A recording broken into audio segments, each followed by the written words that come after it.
Face à l'Afrique reçoit aujourd'hui le docteur Hugues Awane, gabonais, candidat aux élections législatives du 27 septembre prochain.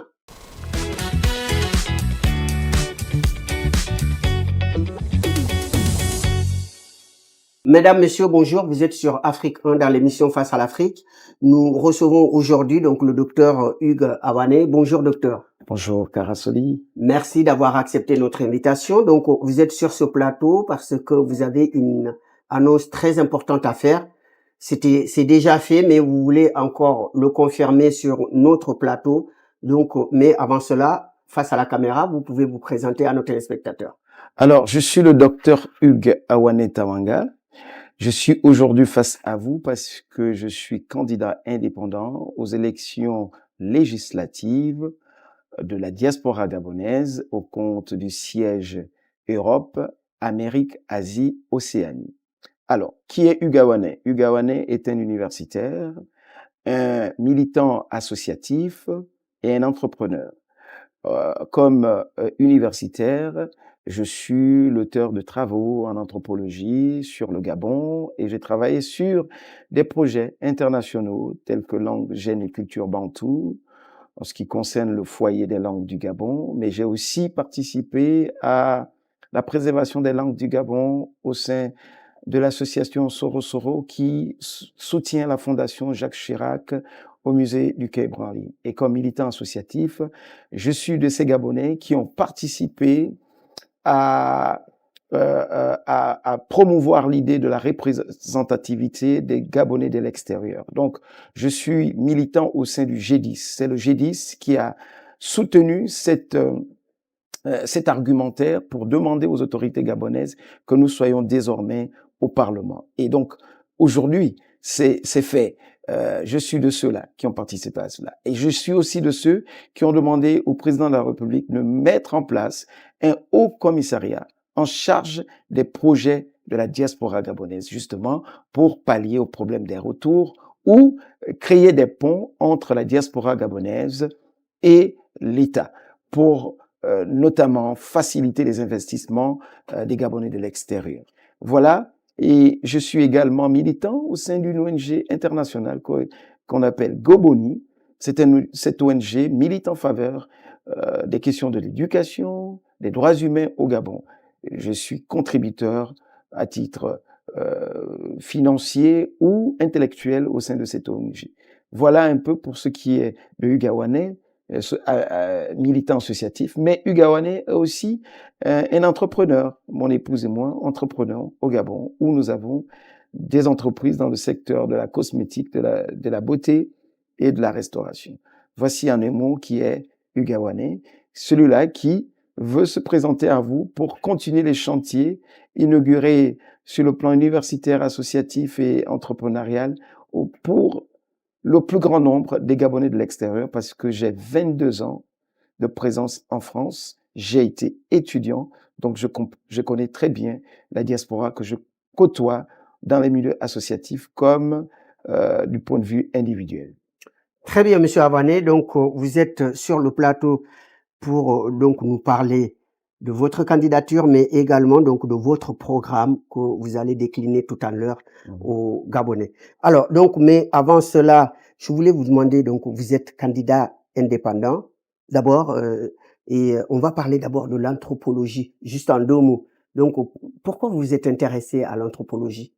Alors, je me suis intéressé à l'anthropologie tout simplement parce que j'avais une appétence pour la culture.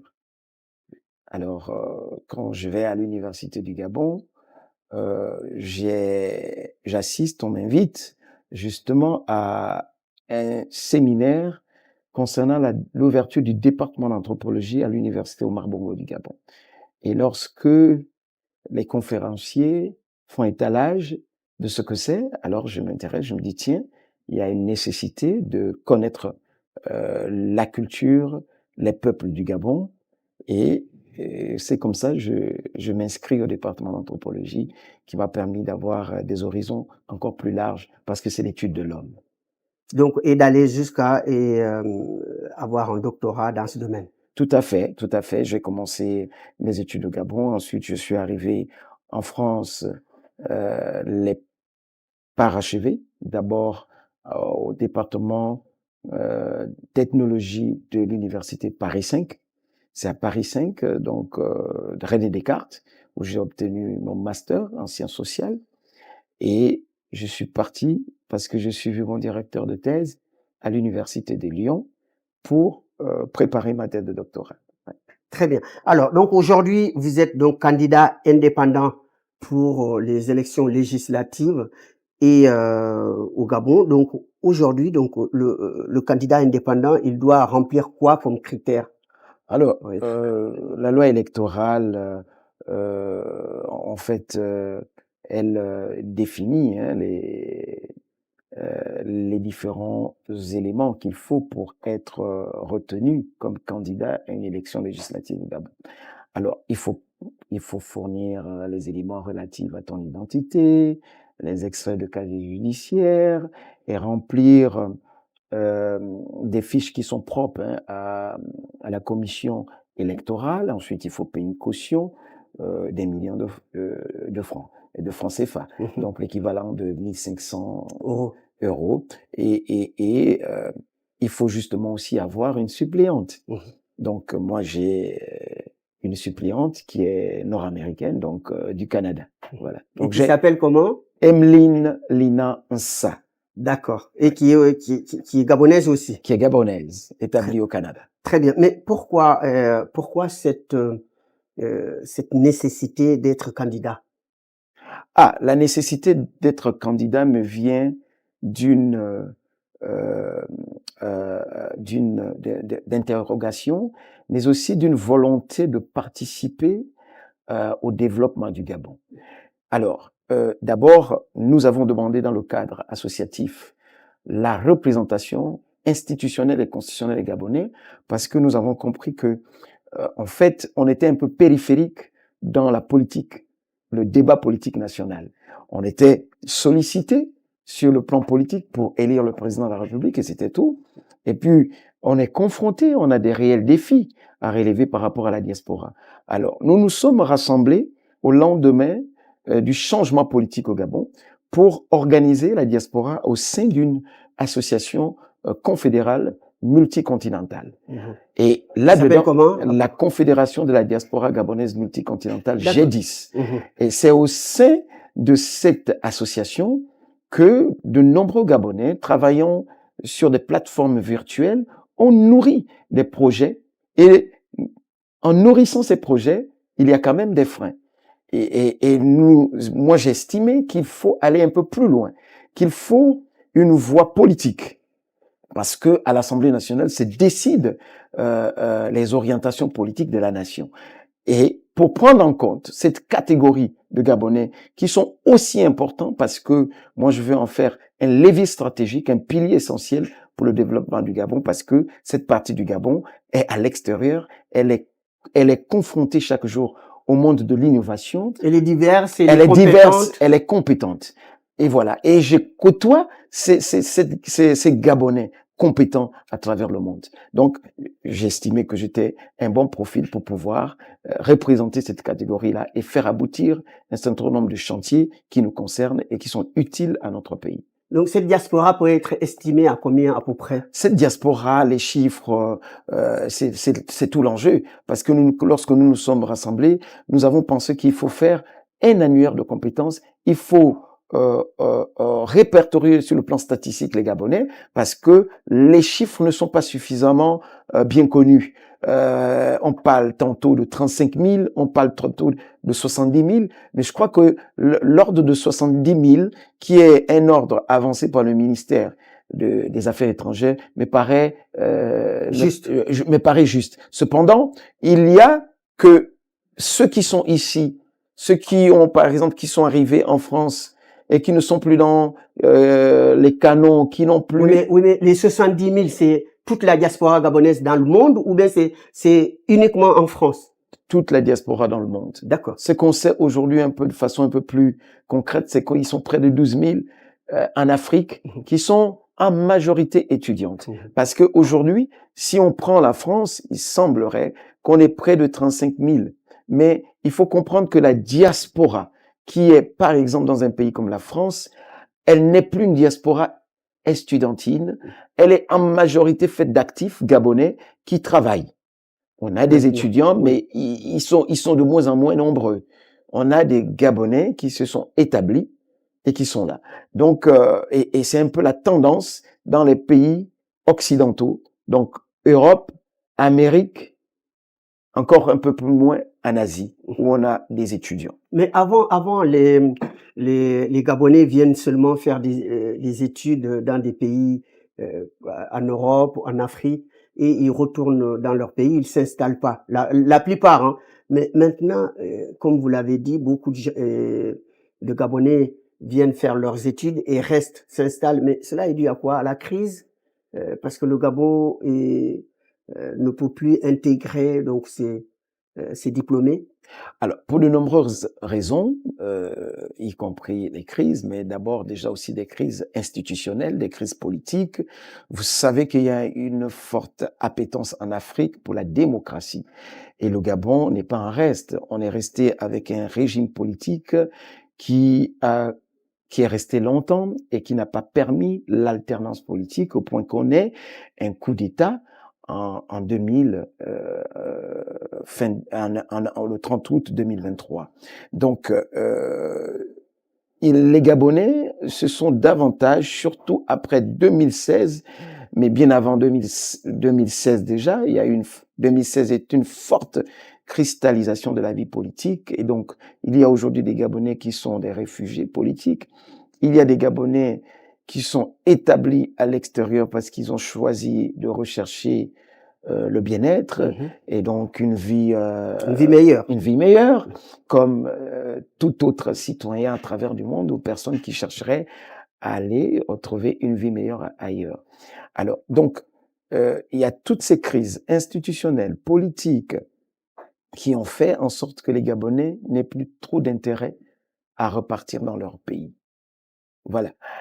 Mais depuis le coup d'État, il y a eu comme un regain d'intérêt pour le Gabon. Et donc, les Gabonais ont de plus en plus un regard vers le pays.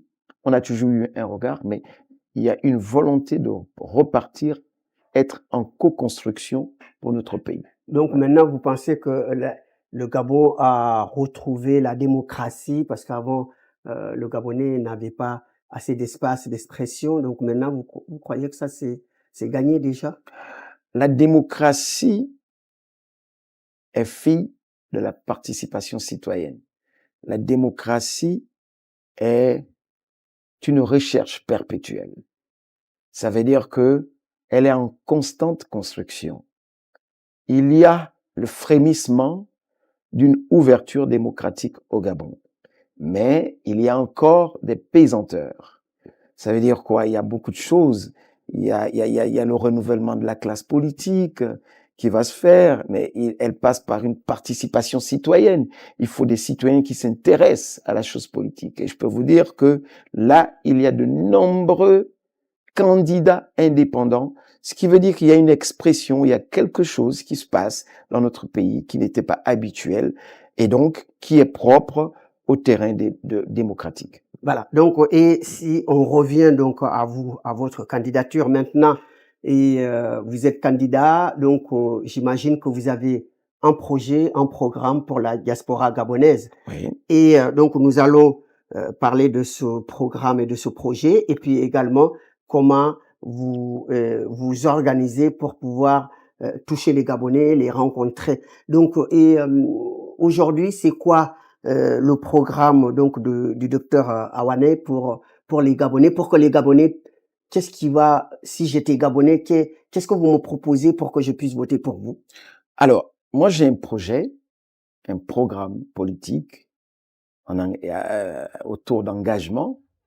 Alors, ce programme, ce projet, c'est faire de la diaspora gabonaise un levier stratégique pour le développement du Gabon.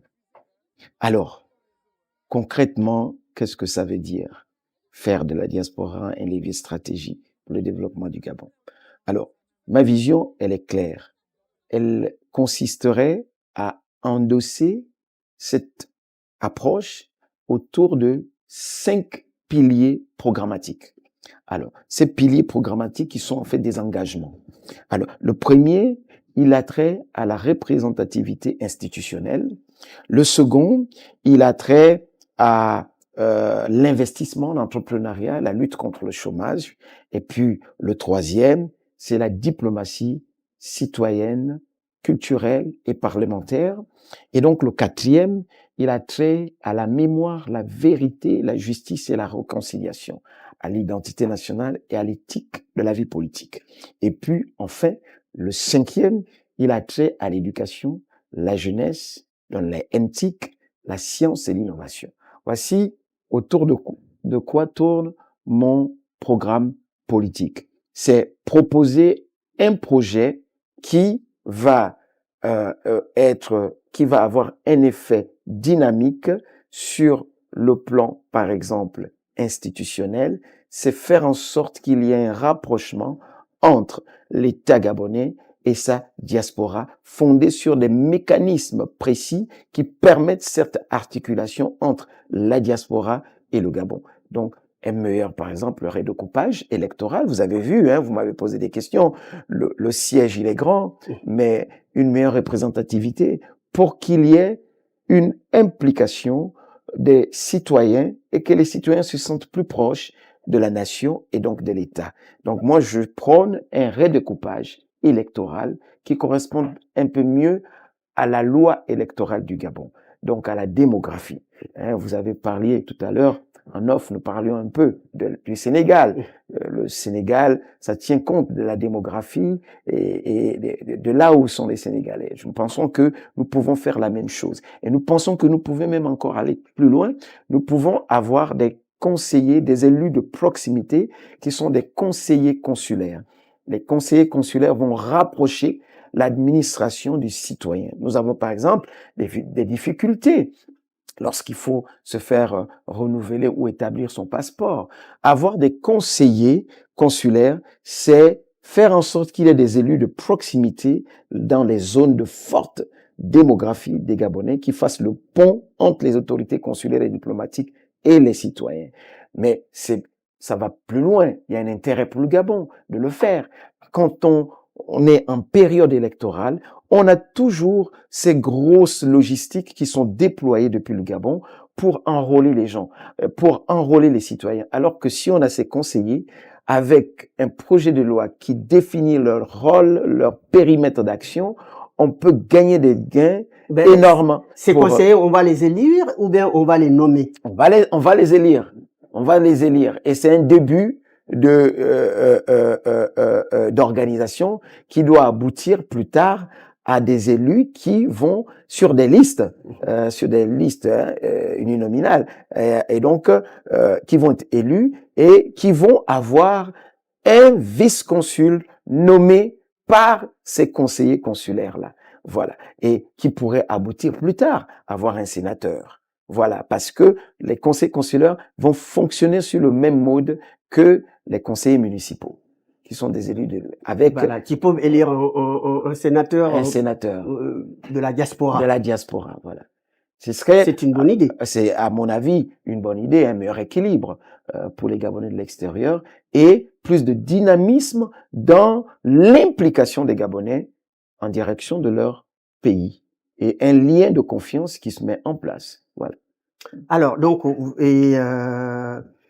maintenant, pour ce programme, mais c'est aussi aboutir à proposer des projets de loi sur la dématérialisation, la digitalisation des services consulaires et autres, à partir du moment où des guichets numériques uniques pour faire pousser notre administration à plus de souplesse et d'agilité. Voilà. Alors, donc, vous avez dit donc les Gabonais de la diaspora, donc on y trouve des travailleurs. On y trouve aussi des étudiants. Donc maintenant, concernant les étudiants, et parce qu'on sait qu'ils ont beaucoup de besoins, ils ont des besoins en matière de logement, en matière de titres de séjour. Et donc, qu'est-ce que le docteur Awane propose à cette communauté gabonaise, donc de la diaspora, les étudiants? Qu'est-ce que vous leur proposez? D'abord, dire que le député que je suis sera très proche des Gabonais de la diaspora. Alors, pour ce qui est des étudiants, je pense qu'il faut qu'on redéfinisse cette catégorie-là, de la même manière que je pense de façon globale que la diaspora est un levier stratégique. Il faut qu'on ait une considération de considérer la diaspora gabonaise comme un pilier stratégique du Gabon vers l'extérieur, parce que c'est le pilier qui va à la recherche de la connaissance. C'est le pilier, c'est comme un bras de l'armée, une, un bataillon d'élite du Gabon vers l'extérieur. Alors, ces étudiants, qu'est-ce qu'il faut proposer pour ces étudiants? D'abord déjà que, premièrement, en ce qui concerne la diaspora, parce que je suis dans une plateforme où il y a un vivier de compétences de la diaspora, que ce soit dans l'ingénierie, dans le secteur de la recherche avec beaucoup de docteurs, dans des domaines de l'agriculture, dans des domaines divers en Occident et notamment en France. Alors, il faut, à mon avis, créer une commission nationale des sciences et de l'innovation où on a des acteurs de la diaspora. C'est-à-dire qu'on associe des acteurs de la diaspora aux compétences qui sont à l'extérieur pour orienter nos étudiants dans des domaines stratégiques, de telle sorte que nos étudiants n'aient plus, en venant en France, à chercher à s'inscrire dans des écoles souvent pas suffisamment informées. C'est vrai que parmi nous, il y a déjà des personnes qui le font à titre individuel, mais il faut rendre ces cadres des cadres opératoires qui sont fondés sur des textes de loi. Moi, j'ai croisé récemment, en allant à Strasbourg, une Gabonaise qui aide des étudiants qui se déplacent entre le Gabon et la France pour venir dans des écoles. Donc, et on a des copains ingénieurs qui le font, notamment aussi en France et au Canada. Alors, ce qu'il faut faire, c'est qu'il faut mettre en place cette commission qui va devenir un outil essentiel pour aider les étudiants. Ensuite, il faut mettre un système de mentorat. Moi, quand je suis arrivé en France, vous savez, quand vous arrivez, surtout dans les pays occidentaux, on arrive quelquefois à une période où on a la fin de l'été, ensuite on va rentrer à l'automne et puis à l'hiver, et c'est pas toujours une insertion aisée pour les étudiants étrangers. Il faut mettre un système de mentorat qui soit systématique dans l'accueil des étudiants, mais aussi dans l'orientation et dans le soutien académique. Il faut le mettre en place. Moi, je soutiens déjà des étudiants à titre individuel qui font des masters, qui font des doctorats, que ce soit ici au Gabon ou que ce soit en France plutôt ou au Gabon. Donc, je pense que ce modèle-là, que d'autres Gabonais aussi ont à cœur de mener, on peut le systématiser de telle sorte que nos étudiants deviennent de plus en plus performants. Ça, c'est déjà ça. Donc, un système de mentorat. Mais un système qui peut aller plus loin, c'est aussi un système d'aide pour les plus fragiles. Il y a quelquefois qui sont confrontés à des problèmes financiers. Des problèmes matériels, surtout. Des problèmes matériels. Voilà, les bourses. Voilà, les bourses. Donc, déjà, pour l'aide au logement, quand ils arrivent, il faut pouvoir aider. Donc, on va mettre en place ce système-là. Les bourses, il faut pouvoir soutenir ces étudiants-là. Vous savez, on a deux catégories d'étudiants. On a des enfants qui sont nés ici. Moi, je vais vous prendre un exemple. Moi, j'ai mon fils qui est né ici. Mes enfants qui sont nés ici, qui sont ici, qui ont fait des études. Et un qui est aujourd'hui ingénieur. Il avait la bourse française. Il avait la bourse gabonaise. Je peux vous assurer que ce jeune-là, il est compétent, il a des compétences aujourd'hui. Mais la bourse gabonaise est d'une grande utilité parce que même les bourses françaises, ce sont quelquefois des bourses qui n'ont pas la même valeur que la bourse gabonaise. Il faut avoir des bourses plutôt privées pour avoir des bourses conséquentes. La bourse gabonaise est importante. Donc, il faut faire en sorte que il y ait un lien. On dépasse ce cadre de l'engagement décennal qu'on nous faisait signer, mais plutôt pour entrer plutôt dans un lien d'implication citoyen, de telle sorte que on implique nos jeunes ici à un engagement citoyen en direction du Gabon. Mon fils, je l'appelle à un engagement citoyen en direction du Gabon. Et il est prêt à le faire. Il faut plutôt créer ce cadre d'échange. On parlait tout à l'heure pour les retours aussi. Il faut que moi, je suis ce député qui va soutenir l'action déjà annoncée par le président de la République à créer un haut commissariat en charge des projets de la diaspora, des projets de retour, comme des projets d'investissement. Donc, il faut qu'on soutienne ces étudiants-là. On va faire ce plaidoyer. Donc, le député, vous, si vous êtes élu, vous allez être un trait d'union. Un trait d'union auprès des institutions l'institution qui octroie des bourses, des autorités, pour soutenir nos étudiants, pour faire en sorte que ces étudiants et faire en sorte qu'il y ait un trait pour les retours aussi, ceux qui sont prêts à retourner. Il faut que ce haut commissariat en charge des projets de la diaspora soit ce trait-là. Et même pour les stages en direction du Gabon, en direction des entreprises ou en direction des collectivités locales, pour faire en sorte qu'il y ait une dynamique nouvelle de développement dans notre pays. Alors, donc, maintenant, on parle de votre campagne elle-même. Donc, on a parlé un peu du programme, donc de votre campagne, l'organisation de votre campagne. Comment vous faites pour maintenant faire passer ces idées-là auprès des Gabonais, par exemple? Comment vous les rencontrez et où? Bon, un mot avant de passer à cet aspect. Alors, il faut dire que je suis aussi ce député qui devra mener des plaidoyers parce que la diaspora, elle se caractérise d'abord aussi par des investissements. Je fais partie de ces Gabonais et je crois que c'est une grande majorité des Gabonais qui veulent investir. Alors, nous avons mis en place aujourd'hui des modèles au sein d'une organisation qu'on appelle le G10 et il y a d'autres modèles aussi de Gabonais qui entreprennent. Ce que je vais faire, c'est être la jonction entre ces Gabonais-là, mais surtout mener des plaidoyers pour que les autorités gabonaises fassent des facilitations en matière fiscale pour pousser les Gabonais à aller investir au Gabon. Donc ça, c'est très important parce que c'est le cœur même de la vie de la diaspora. Pour que la diaspora apporte sa contribution, il faut deux choses. Les retours, les compétences, la mobilisation des compétences, mais il faut aussi mobiliser l'épargne de la diaspora gabonaise en direction du Gabon. Aujourd'hui, on a commencé à le faire et je pense que c'est quelque chose qui devra être amplifié parce que n'allons pas seulement vers le Gabon pour demander de l'emploi, mais nous pouvons aussi aller vers le Gabon pour donner de l'emploi.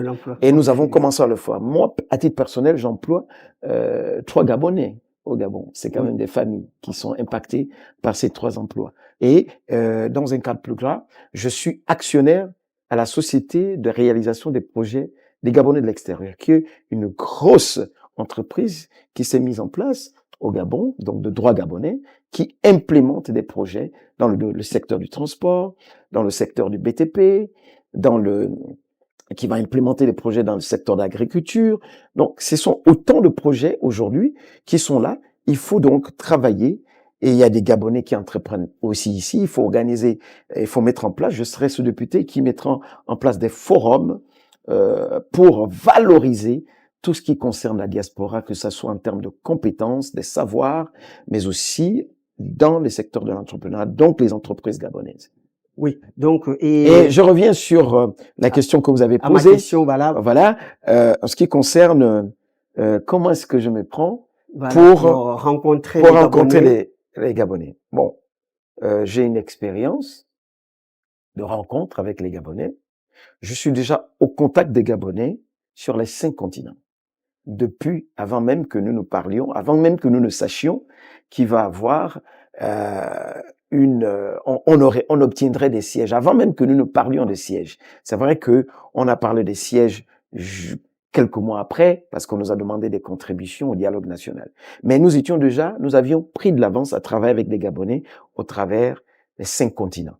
Donc moi, j'utilise les mêmes canaux, mes amis qui sont repartis à travers le monde, les amis que je connaissais avant, les réseaux que je connaissais avant que je ne sois même dans les cadres multicontinentaux actuels. Et j'ai mis en place une équipe ici et là, par exemple en France, j'ai commencé des rencontres.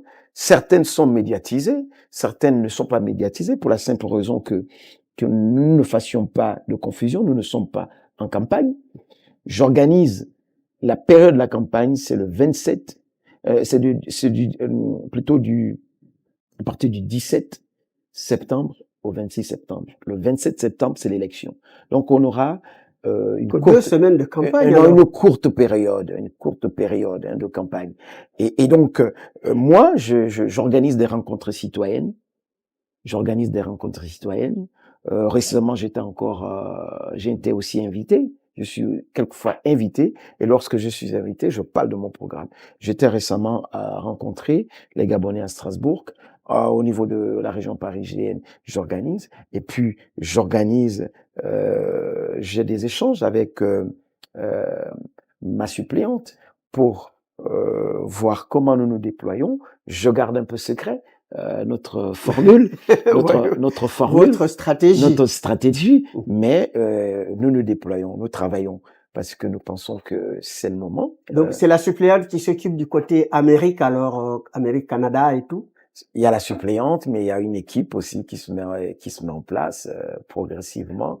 Et nous pensons que au temps opportun, nous allons la dévoiler pour pouvoir aller à la conquête. Mais nous sommes dans l'esprit de la conquête maintenant.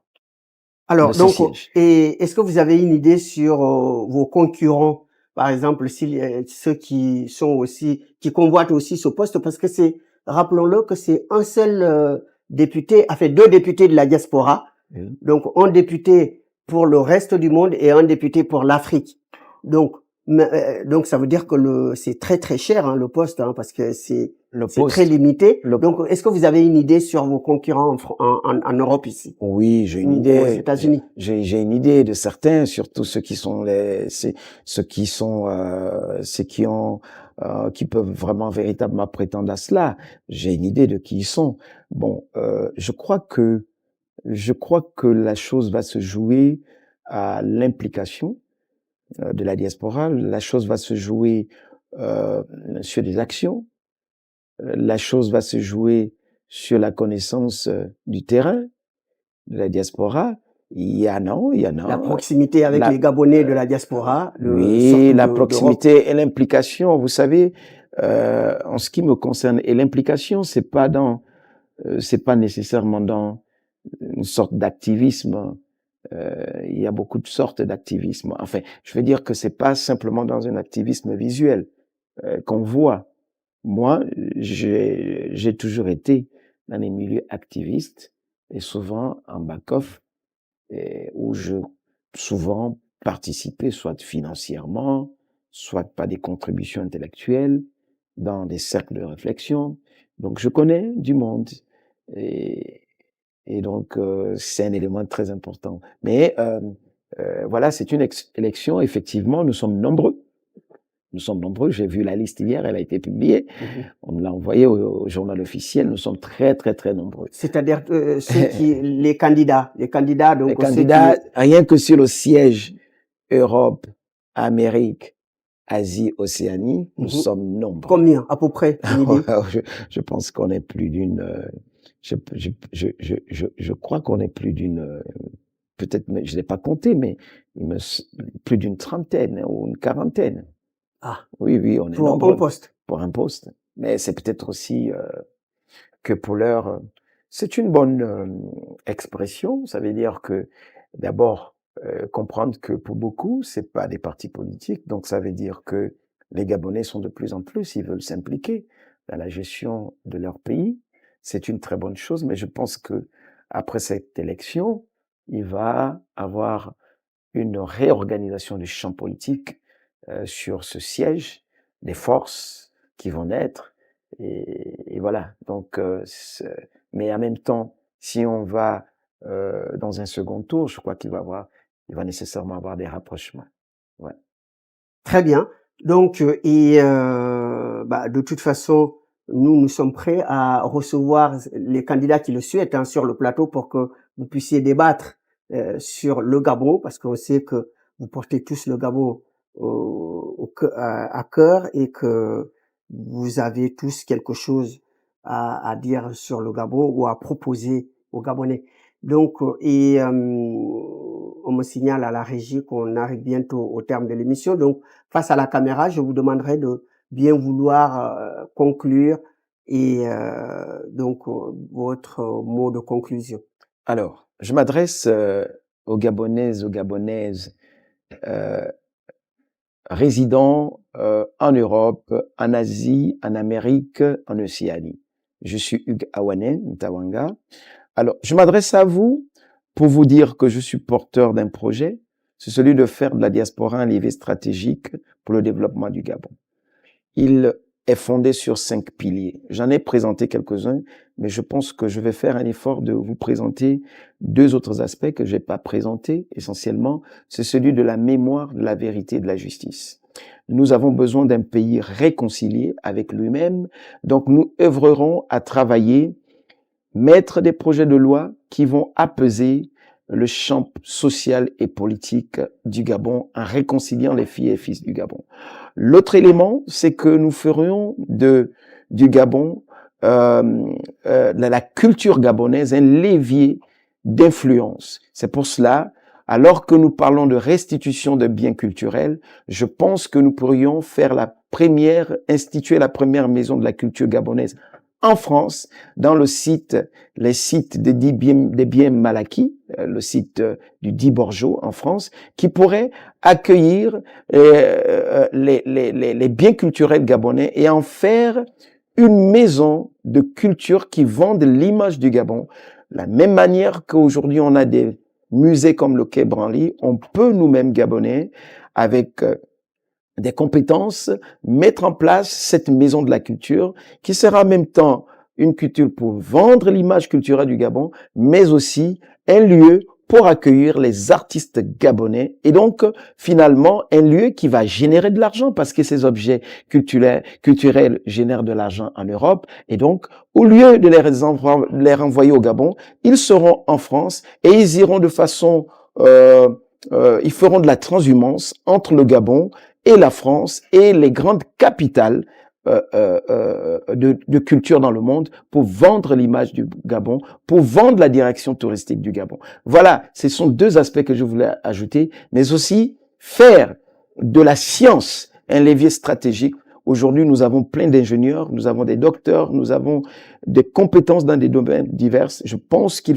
je serai ce député qui mobiliserait tout l'ensemble de ces compétences pour les mettre au service du développement de notre pays. Voilà ce que je voulais dire et encore merci à Africain de m'avoir reçu dans votre plateau. Merci beaucoup, docteur Hugues Awané, qui vient de nous parler de son programme politique en tant que candidat de la diaspora gabonaise et pour les élections législatives de septembre prochain.